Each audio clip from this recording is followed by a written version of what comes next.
Frères et sœurs, bienvenue en ce temps de méditation de la parole de Dieu. La parole de Dieu nous fortifie pendant les moments difficiles.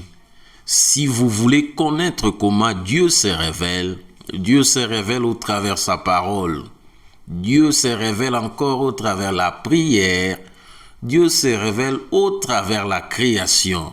Mais de plus en plus, si vous voulez connaître qui est Dieu, c'est au travers de la parole de Dieu que vous le connaîtrez. Alors, comme nous continuons à méditer sur la parole en parcourant la Bible, je suis tombé sur une autre prière. La prière de Jésus à Gethsémane. Qu'est-ce qu'elle dit?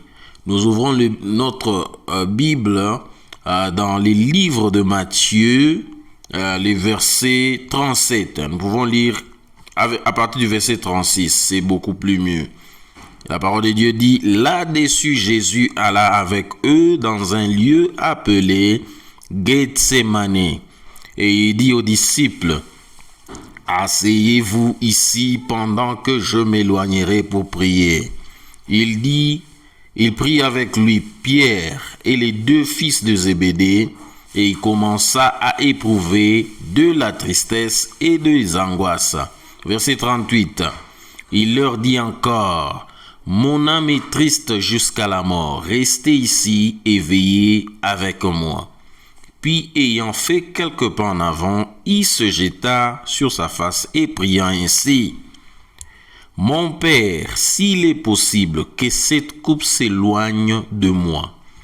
Toutefois, non pas ce que je veux, mais ce que tu veux.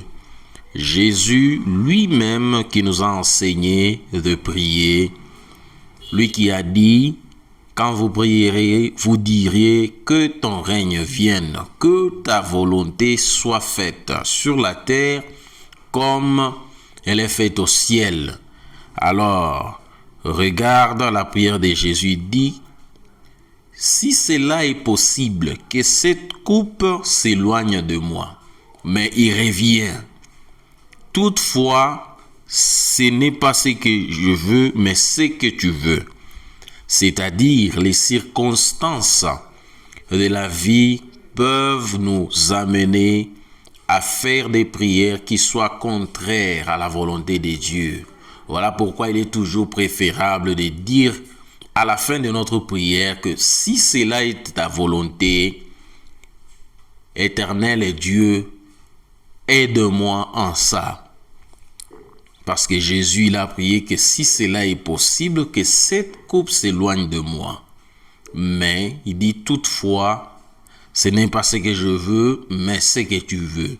C'est-à-dire que la volonté de Dieu doit primer sur toute chose. Pendant que je suis en train de parcourir ces écritures, je me souviens de la chanson de notre frère Jean-Sylvain Akwala.